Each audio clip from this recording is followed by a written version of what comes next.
So we've already talked about Peter in episode 4 of season 1, where he's kind of navigating through life in this episode, and he's not doing a very good job. When God is just screaming at him to surrender and come to him and put down his weapons, right, and stop fighting the world, he still doesn't. He does everything in his power to pick up anything he can and to fix it himself. And so in part 2 of this, we're going to jump into everything else that he kind of does to try to fix the situation, and even get to the point where he even has a Job moment in this episode. So let's talk about Matthew first, and his first kind of interaction with Matthew as he's following him around, trying to see what he's doing here. Here we go.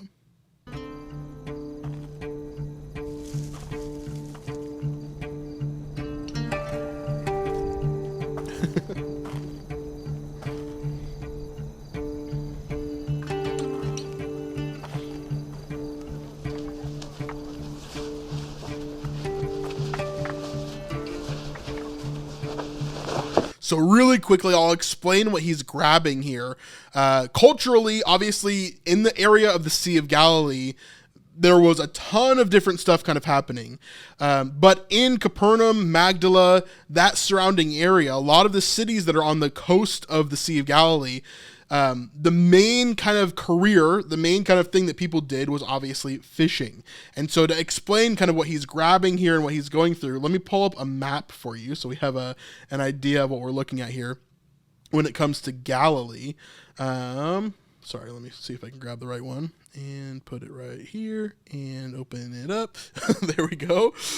We see here in Galilee, this is the Sea of Galilee. So, as we're looking at this, we see that obviously this is like the bean-shaped Sea of Galilee. Right over here, if you can see my cursor, is Capernaum. Okay, so in this little nook right here, this is Magdala, and then up here is Capernaum. Okay, and so these are the areas where a lot of the fishing villages kind of took place. Now, of course, fishing villages would have been all the way across the entire coast of the Sea of Galilee, but in this area here, of course, this would have been a big section where they would be dealing with fish and dealing with that as a major import-export sort of deal, right, for this area. Now here, Simon is grabbing a bunch of stones. This is a big weight that is used for the different types of nets that they would have for fishing. Okay, so in this episode, he uses 2 different types of nets. The first one is a cast net. I used to use these all the time growing up when I would go fishing in Florida, and basically it's a net that you use to throw the net out into the water. It spreads wide, and then it goes all the way down, and then you pull on a rope, and it cinches the bottom of the net tight, and then it's able to pull up the fish with it, basically gathering them together and then pulling them up into the boat. Okay. The second type of net, which I think is mostly what he's kind of grabbing here, is called a drag net, and that is more so where you use either one boat in the shore, or you use 2 separate boats out in the water, and you're able to drag the net through the water together, gathering fish, and then you pull it up in one big kind of area there. So we're seeing 2 different types of nets here that would have been used during the time of Jesus in order to catch these fish. Pretty popular nets that are even used today, right? Huge fishing organizations use these same type of nets in order to gather fish even today. And so we're seeing Simon grab all the supplies for that here.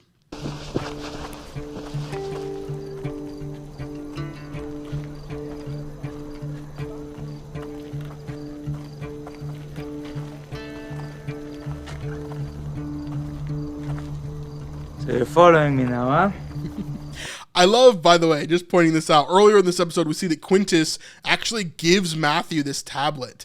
And so this is the first thing that we really see Matthew writing in, as he's following Simon and kind of making all of these notes. It's interesting to think that the tablet that Quintus gave him is the one that he maybe starts writing the information about his gospel in, right? As he talks about Simon being called by Jesus, as he sees the miracle of the fish, all that kind of stuff, right? He's probably writing down that first information in that tablet. It's a matter of accountability. You're here to make sure Quintus knows where to go when it's time to hurt me. To settle your debt. I keep track of things. I do it well. Quintus knows I do it well. You're a little off, aren't you? You should turn yourself in. We can accompany you. Nah. Still pursuing every option. There are none. You must provide the information implicating the guilty fishermen or balance the books somehow. Andrew says anything's possible. Not mathematically. Yeah, but This little shot right here annoys me so much. I know you guys hate it when I point out things, but I just cannot help it. There's a part of my brain that just gets triggered when there's small things like this.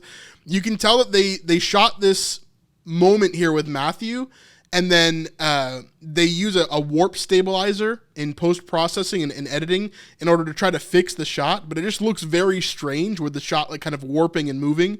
So we'll look at this again, but every single time I watch this episode, I get caught off guard by it. You should turn yourself in. We can accompany you. still pursuing every option. So right here. There are none. You must provide the information implicating the guilty fishermen or balance the books somehow. Andrew says anything's possible. Not Right mathematically. there. Yeah, but what So you see that? It's just weird. It always throws me off in this episode. if, you know? You'll only be Just the quirks of kind of the beginning of The Chosen, right? Some of these quirks of these little things that kind of sneak into the show. subjecting your family and friends to needless anguish by prolonging the inevitable. These are other big words. But no one listens to me.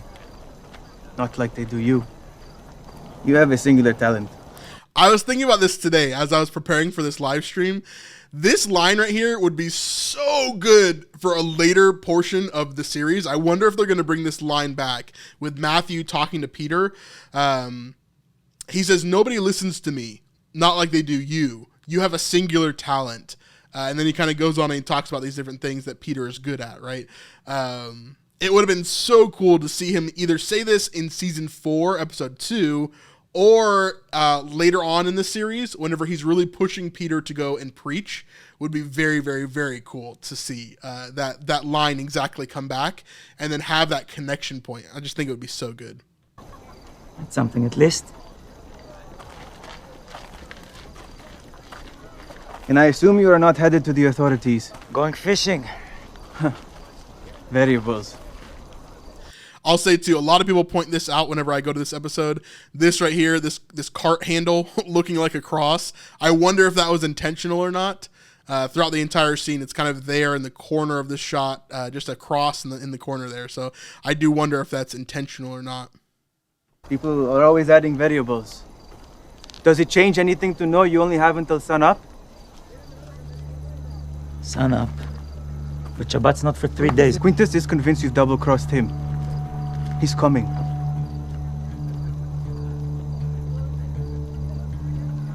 So he thought that he had several more days until he had to get this stuff done, but turns out he has less than 24 hours. In fact, he probably has about 12 hours or so left until Quintus is coming to get him.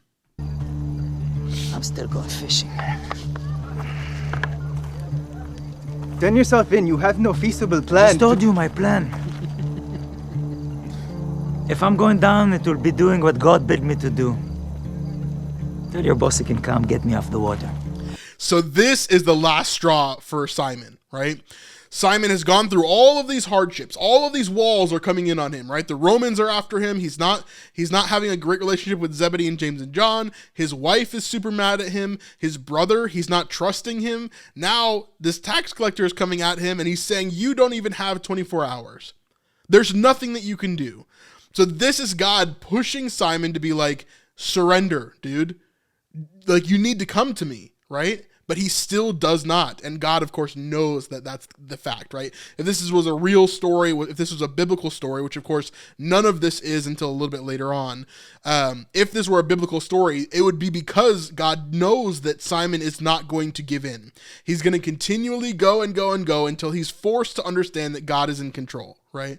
And so that's what we're seeing here. Every second of this, every scene of this episode, we're seeing as Simon is giving an out. He's given an out, right? He's talking to these different groups. All these different things are happening. He's failing after failing after failing after failing. And now this is the last straw.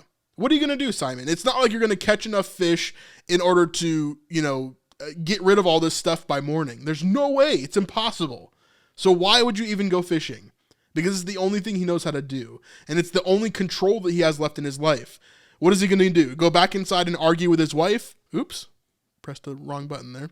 What is he going to do? Go back inside and argue with his wife? Is he going to go and argue with his brother? Is he going to argue with his brothers-in-law, right? What is he going to spend his last 12 hours doing? Well, the only thing that he can control, which is trying to fish. At least he's a good fisherman, right? Well, we'll see about that, right, as we continue on. We should be counting our blessing. So that's there. We do get a little scene here with Nicodemus and Zahara, where Zahara actually wants to go home, and Nicodemus says, we're going to stay here for 2 more weeks, and she does not like that very much. We're going to obviously pick up on that later. Also during this scene is when Yusuf comes to the door, and he announces that John the Baptist has been arrested by the Romans because Shmuel turned him in. And so we see that there as well. So, yeah. That is kind of where we sit with that. Then we get to the next episode. Oops, I always hate double clicking when I make it full screen there. We get to this next scene here with Simon fishing on his own.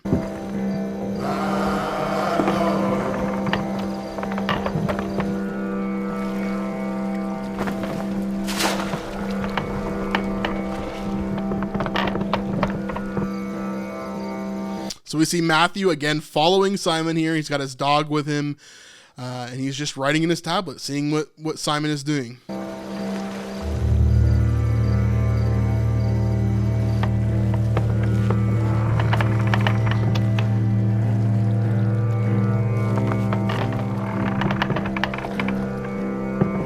Now, I'm not exactly sure like what they're trying to communicate here in terms of the nets that they're using. I know that they keep on doing this thing where he's like tying it on the side of the boat as if it were a drag net. So it's possible that he's using the boat as like part of the drag net, and then the other half of the drag net is kind of anchored down. So maybe that's what he's doing here. I'm not 100% sure, because if he's using a cast net like he is for the majority of this section here, it seems like he wouldn't need to anchor that down. It just doesn't really make sense to do that with a cast net. So I'm a little bit confused fishing wise about what we're seeing here, but obviously the whole point that they're getting across here is that he's fishing and it's not really working.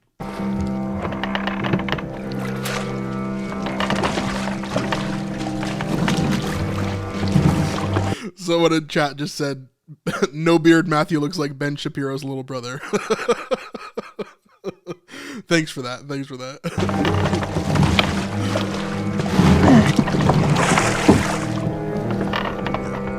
So we see him pulling up these nets, and he's definitely like casting the net. So this is a cast net here. Yeah. And he's just letting it drop down, and then he's cinching it up and pulling it back.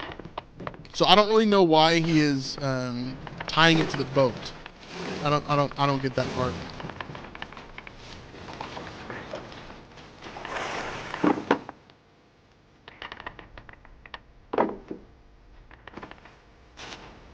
But maybe overall it just looks more nautical, so that's why they added it in. Now he's got an issue with something getting snagged on the boat. He's trying to fix it. Now he has to cut the net. He's getting very frustrated here.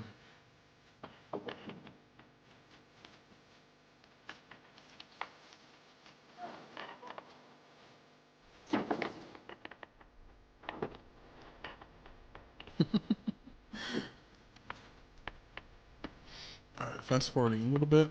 We'll see him yell.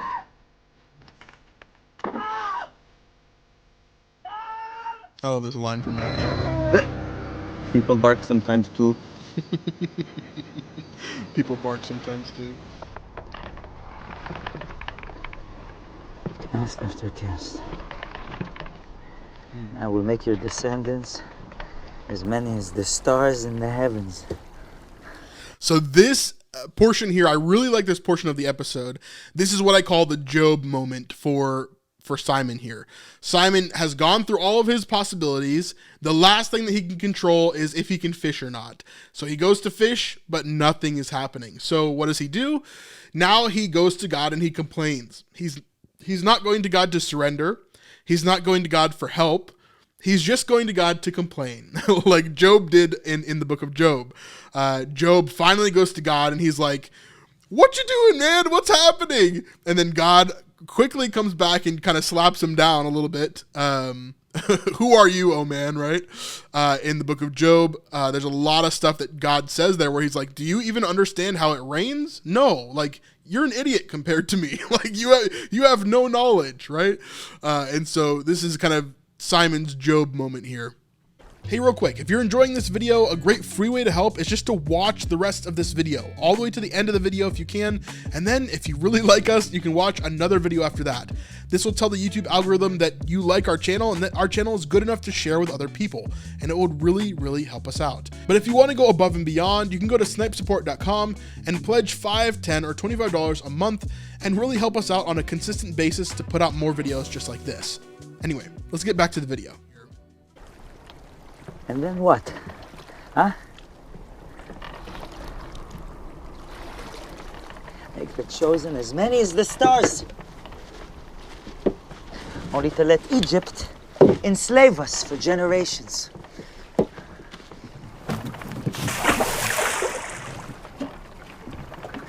Bring us out of Egypt. Part the Red Sea. Only to let us wander in the desert for 40 years. Give us the land, only to let us be exiled in Babylon. Bring us back, only to be crushed by Rome. This is the God I've served so faithfully my entire life. You're the God I'm supposed to thank. You know, if I didn't know any better, I'd say you enjoy yanking us around like goats and can't decide whether we're chosen or not. So, of course, the name of the show used there, you enjoy yanking us around like goats and can't decide if we're chosen or not, right? So that's how he feels right now. He feels like you've promised us all these things, and yet in my life, I don't see any of that, right? I think we feel this way a lot too, as Christians especially, you know, especially in the New Testament. We kind of hear all of these different things. This morning at church, for example, we're talking about the book of Matthew, and we're in chapter 10, right? There's this idea in Matthew where Jesus is saying, like, hey, your life is going to be hard. They're going to hate you because they hated me. But then later on in the chapter, or maybe it's in chapter 11, I can't remember right now, but there's this idea that there are rewards that are associated with Christianity as well, right? But we don't follow God. We don't follow Jesus for those rewards. We follow him because we're going to give him absolutely everything, because he deserves absolutely everything. And so here Simon is like, I've given you most of my life, God. I've given you like 90% of it, and I haven't seen any reward. What's with that? You know, why haven't you given me what I deserve as a Jewish person, as an Israelite? Why haven't you given me what I deserve? That's kind of the mentality that he has here. But the true mentality of someone that follows God and is subservient to God is, you can have my everything, and then you do with my life what you want me to do. That's where we should sit. But I think oftentimes we get caught up in our own thoughts. We get caught up in our own understanding. We get caught up in our own lives, and we don't allow God to speak into it. We don't surrender to God because we feel like we have a better plan than him, which is exactly what Simon is going through right here. Which one is it? Huh? Simon! Andrew?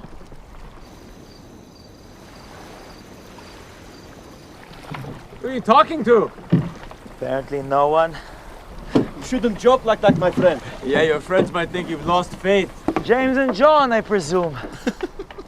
And who brought the old man? I heard you need a real fisherman. So Zebedee and the boys come to basically help Simon fish throughout this time and to help him to figure out what's going on. They don't come to solve the issue, I don't think. They know that even if they fished every single fish out of the Sea of Galilee, it wouldn't be enough. Essentially, he has a lot of tax debt that he owes, and it's a pretty big deal, right? And so they are here basically to support him and to figure out what's going on because Eden asked them to, which is what he says here. How'd you know I was here? Eden may be angry, but she's not too proud to ask for help. Ah, So you told her the whole story, huh? Yeesh. How'd she take it? Let's just say it's my last night as a free man and I'm fishing. So we see that Eden asked Andrew to go and basically save him, help him, figure out where he was at. So they all come out here to help him, and that's kind of where we are. Someone in chat was asking what they would use for bait during this time. They did have like traps and stuff. You can kind of see that in Simon's home earlier on. You see these wooden cylindrical kind of traps. There's also some sort of early hooks and different things that they have found during this time. Although I don't think it would have been as prevalent. Maybe it would have, but I mean, not as prevalent as today, obviously, and definitely not as refined as today's fishing rods and things like that. But they did find different hooks and different things like that that would have been, going towards what we understand as fishing today.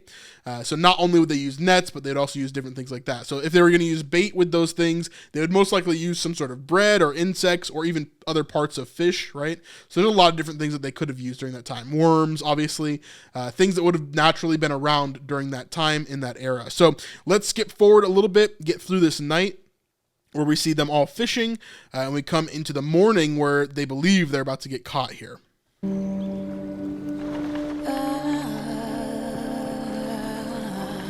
Or at least that Simon's time has run out.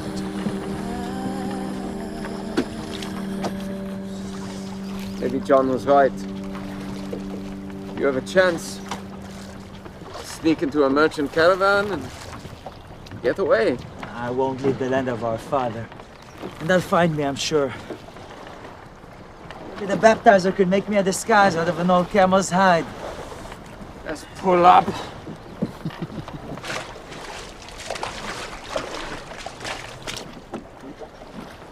James! James! Help! So here you can see they're using that drag net between the two boats. At least it looks like it, but maybe they're not, because they're pulling up separate nets, it looks like. Even though it looks like the show wanted them to be working on the same net, it looks like they're pulling up different nets. Anyway, I'm confused about the fishing logic here overall of this episode.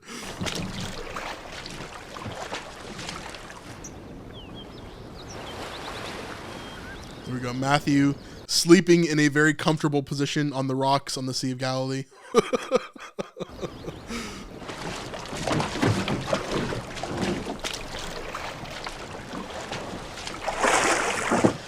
Yeah, so they're like, right as they're pulling it up, it looks like they're trying to make it look like one net, but obviously they pull up two separate nets into each of the boats here.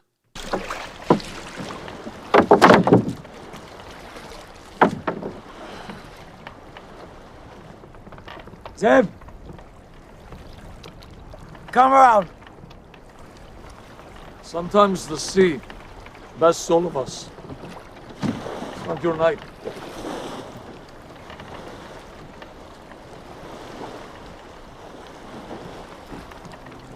All right. Time to be done.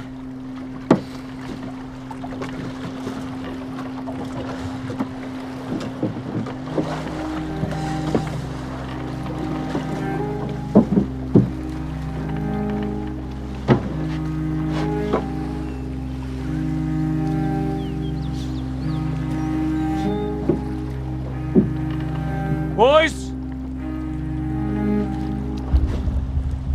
So here they believe that these are Romans on the shore, but they're not quite sure who is sitting there.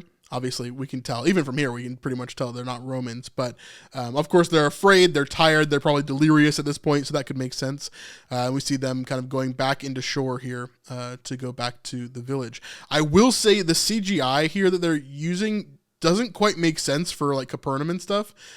All these houses and everything that is up on the hills there doesn't quite make sense for that area at all. In Capernaum, you would have a city that is right here on the water. So all of this would be docks and different things on the city of Capernaum if they're coming back in. And then on the hill, there would just be hills. Over in that direction, you would eventually get to Chorazim, but that would be like over a hill, like way past, essentially.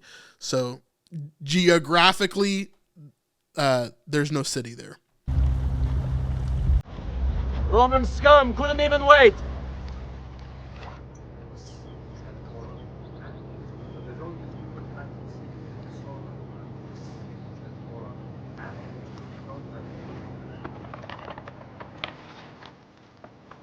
We're right with you.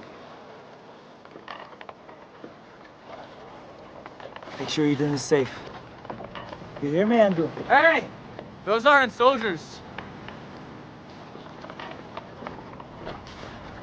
I might still have time to see Eden. Going to clean out nets. Stick around to make sure you can leave.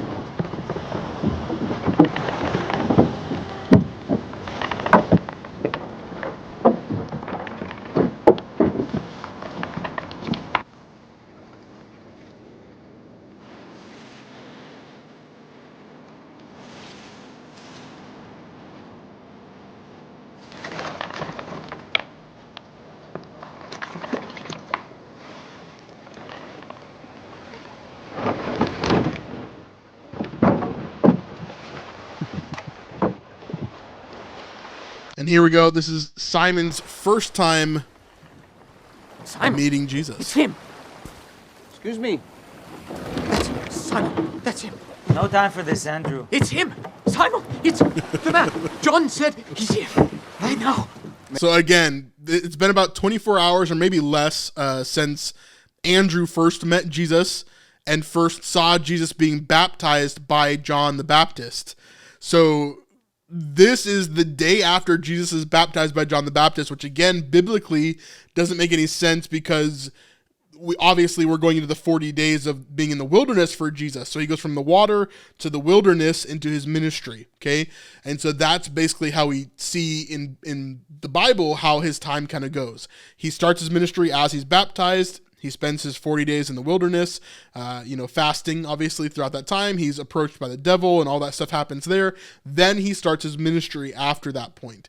The Chosen really truncates that time and obviously skips the portion of him being in the wilderness and straight goes to this point here where he meets Simon and Andrew instead of doing all of that. May I ask a favor? I'm teaching these people and apparently they're having trouble hearing me. If I could stand on your boat, that would be helpful. They're having trouble hearing you, huh? Yes, of course. Please, stand on my boat. Thank you. I need to go. I'm sorry. No time for this today. Stay a few moments longer. I have something for you. For me? I'm in a hurry. Yes, I know.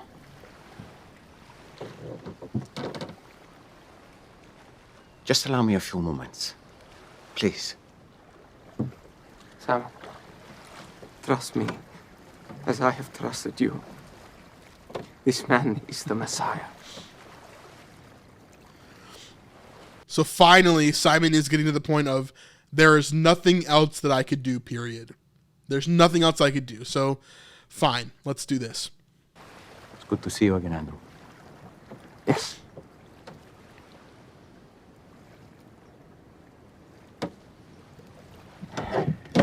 So someone in chat is saying maybe it would have taken Andrew 40 days to head from the baptism to Capernaum.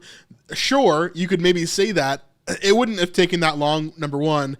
But number two, we actually see a scene with him right before he knows about Jesus in the hammer. And then during that same day, just a few hours maybe later, we see Simon exiting Eden in his home. And then that's when Andrew approaches and tells him about the Messiah.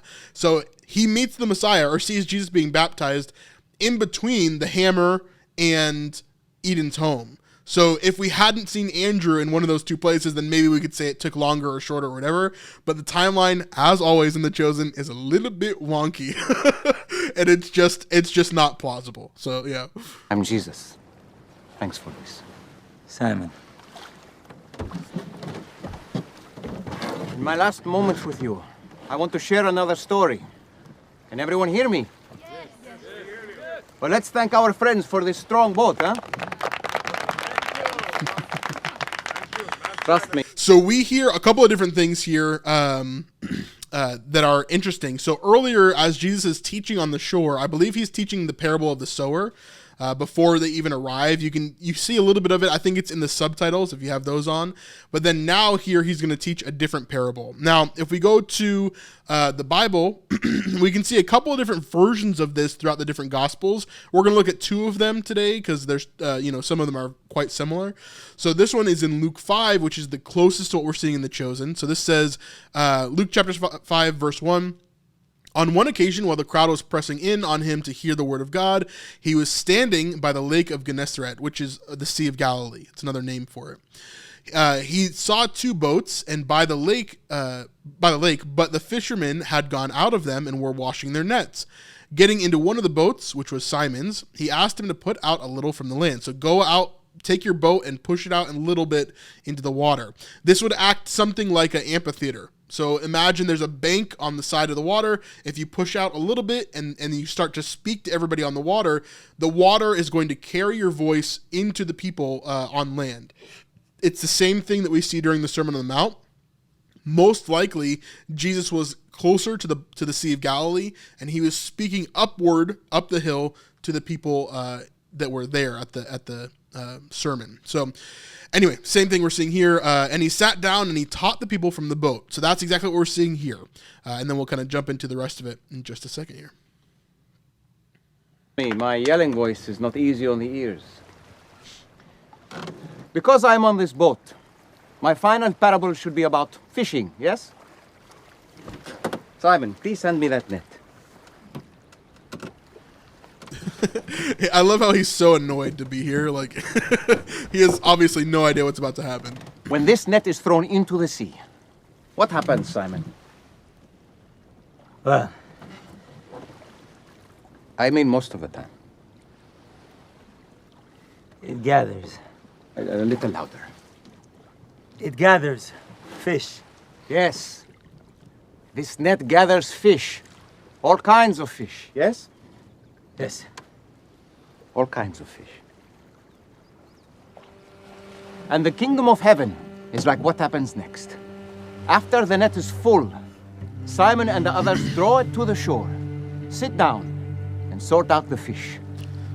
So there'd be a bunch of different fish within this lake. The main fish, the fish that people will call Peter's fish today, especially if you go to Israel, is, I believe, tilapia.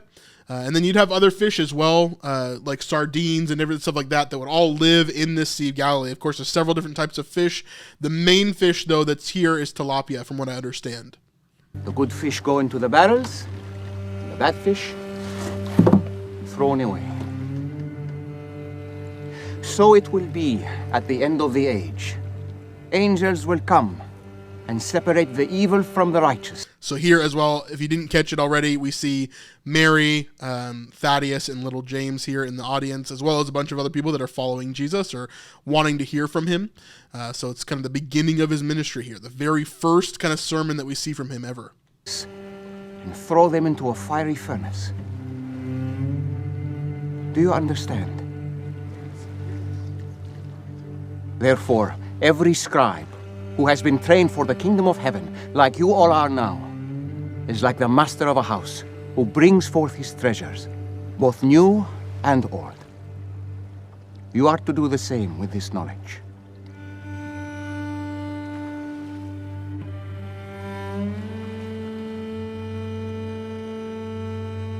These parables I tell make sense to some, not to others. Be patient. So, of course, a lot of that is hinting towards Bible verses on other places. Of course, this parable is a huge one talking about the kingdom of heaven, separating these different things, right? The people who obviously follow Jesus and those that don't. And so that is going to be the job of Jesus later on when he has everybody on Judgment Day and he's separating those that followed him and those that didn't, right? We're going to see the sheep and the goats, right? That's all those metaphors or parables that Jesus uses are all leading into that understanding of the kingdom of heaven. And of course, this leads into Simon and the other apostles being fishers of men as well. That is all for today. I have some business to attend to with my new friend.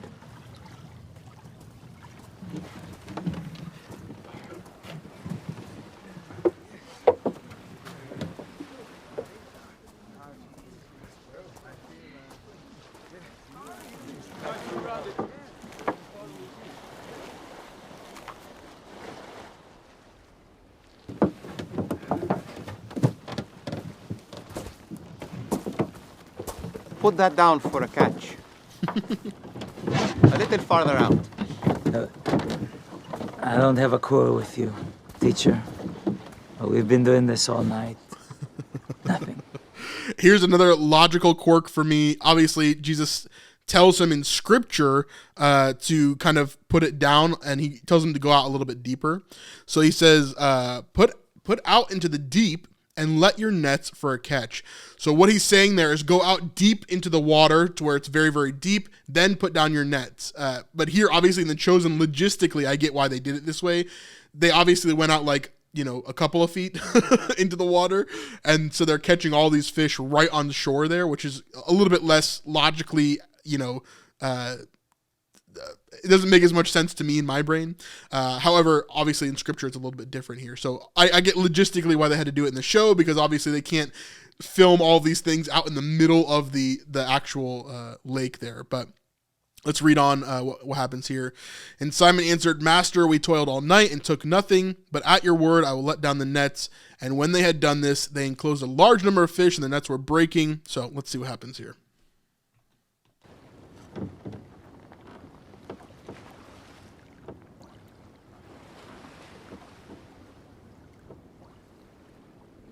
All right. That's your word. So they kind of move that a little bit. So here we see this large net that's put down. We're not exactly sure what type of net this is.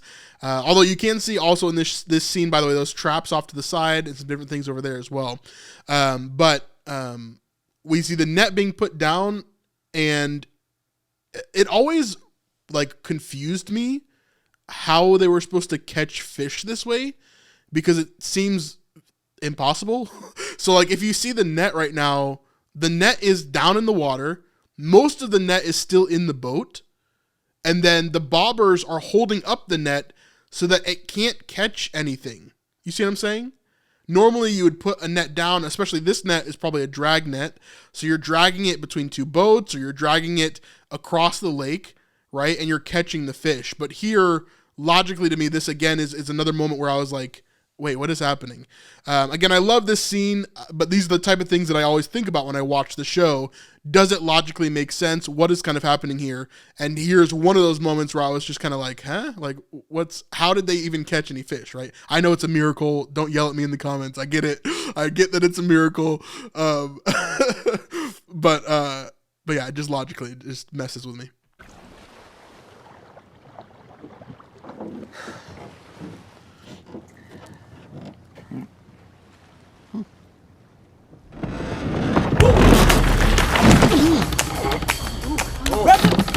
Love the music here for sure. I'm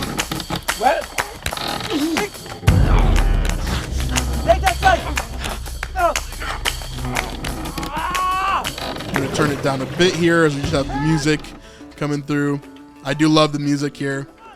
Really cool stuff. I love Matthew's reaction. Of course, James and John and Zebedee, they run over and they begin to help.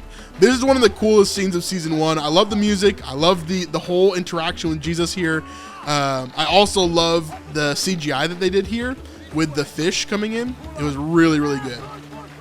We'll talk about that in just a second as well.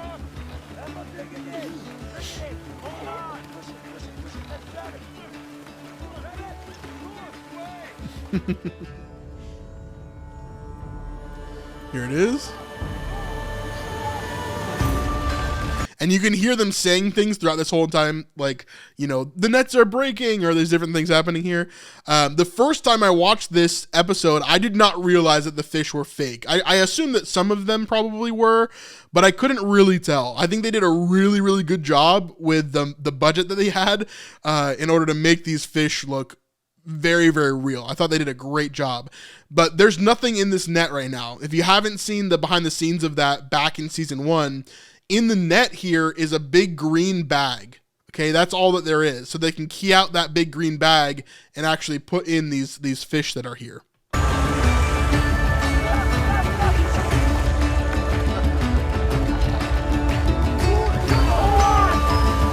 So every shot that you're seeing here of the fish, they're all fake. Every single one of them.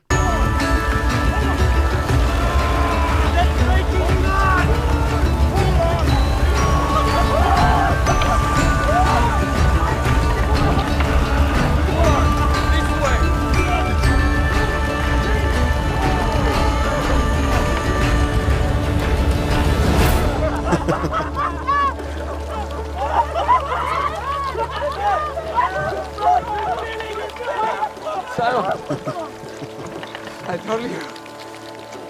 I told you. I told you. Yeah, fake or not, it certainly looked heavy, someone in the chat says, but yeah, yes, it was very heavy. I think the green bag was like filled with water or something, so it was very heavy. They made that look very real, which was great. Definitely sold the effect. Absolutely. Again, looking down at Matthew's tablet there as he's recording what's happening here, and then Mary's reaction to all of this. I love it.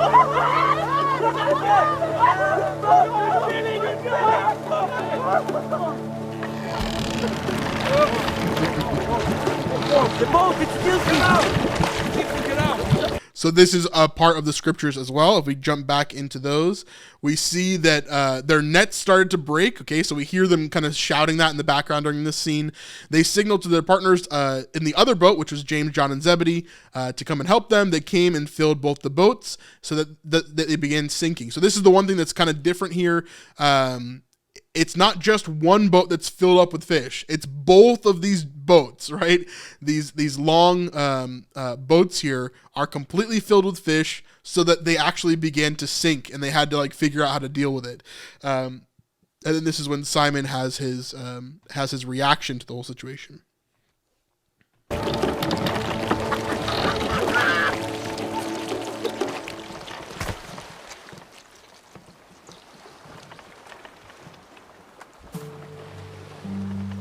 My brother and the baptizer. You are the Lamb of God, yes? I am. So here, finally, Simon gets to the point where he is ready to surrender, right? After all these things, after all the control that he tried to put on every single situation, finally, here is when he surrenders, when he sees the power of God in front of him.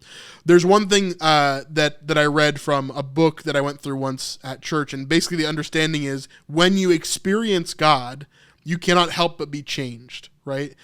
And that is exactly what we're seeing here with Simon. He's finally experiencing God, and when he did that, everything changes for him.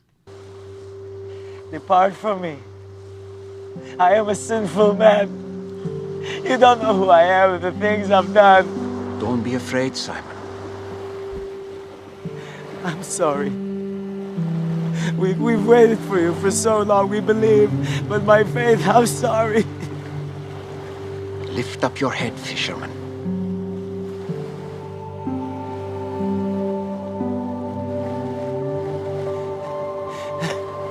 What do you want from me? So good. I love that. Love the idea that Jesus is bringing him up. He's lifting him up. We see this again, obviously, throughout the series many, many times. But here in Luke 5, we see, but when Simon Peter saw it, he fell down to his knees, saying, "Depart from me, I am a sinful man, O Lord." So we get that exact quote there in that part, but a little bit extra. And then he says, "For he and all that were with him were astonished at the catch that they had taken. And so also were James and John, the sons of Zebedee, who were partners with Simon. And Jesus said to Simon, 'Do not be afraid, for now on you will be catching men.' And they brought their boats to land and left everything and followed him." So really interesting stuff there. Let's jump back in. Anything you ask, I will do.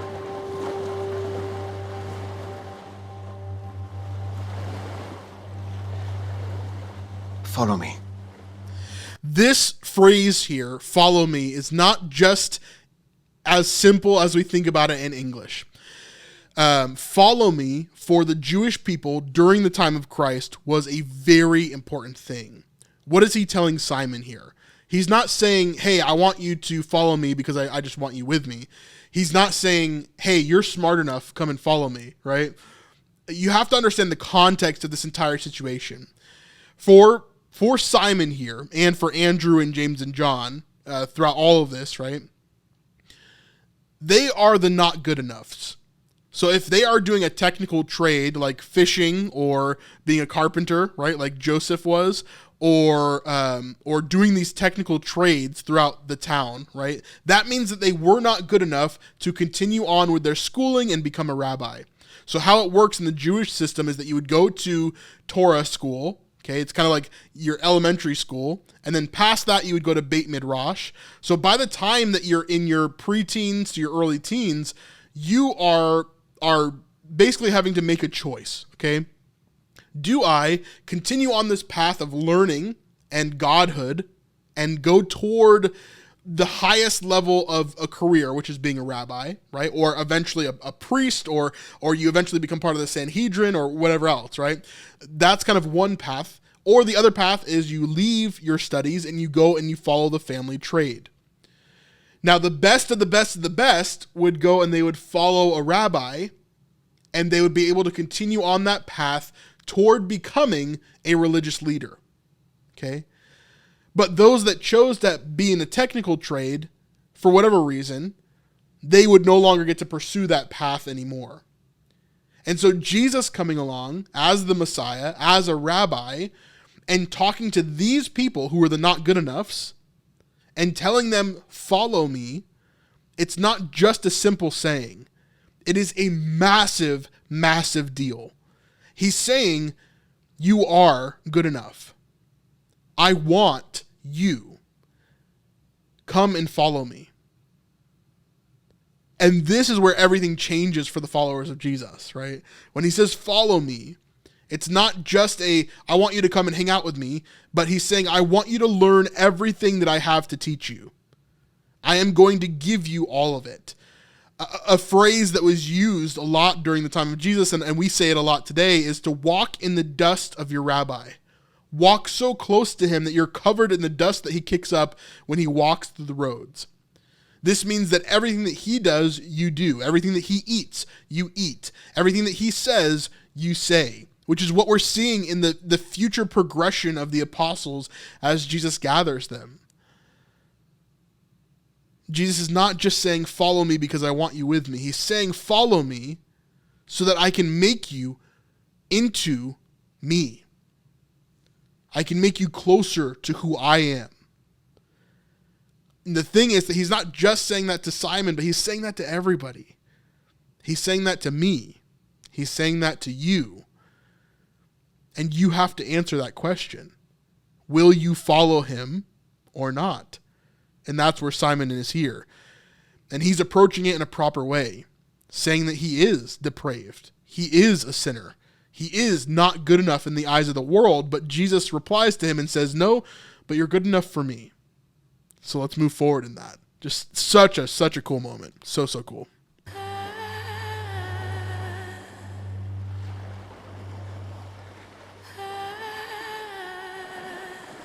I will.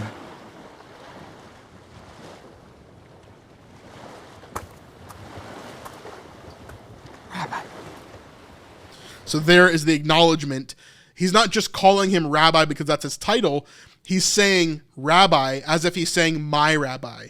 I am yours now. I will walk with you, right? So Andrew is accepting that call as well. You as well. Yes, you, James and John. Come, follow me. I'll take the fish into market and settle up Simon's debt. I'll get some help to fill both of these boats. Are you sure? Yes, go! What will you tell Ima? We've just been called by the man we prayed for our entire lives. And you ask me, what will I say when you miss supper? Go, now! It's always so weird seeing a different Big James here. I love Abe so much in the role. It's so funny to see. So, you sure you don't want to do this just a few more times? Oh, we'd make a great team on the... So immediately Simon reverts to trying to solve his own problems. Even though he's following Jesus, we're seeing here that he's not perfected, right? Just because he's following Jesus does not mean that he's going to make all the right decisions, doesn't mean that he's going to just be the perfect person. He's already coming up with scams to have Jesus help him with. Boat, son. Joking. Fish are nothing. You have much bigger things ahead of you, Simon, son of Jonah. Did you understand that parable I told earlier? From now on, I will make you fishers of men. And you are to gather as many as possible, all kinds. I will sort them out later.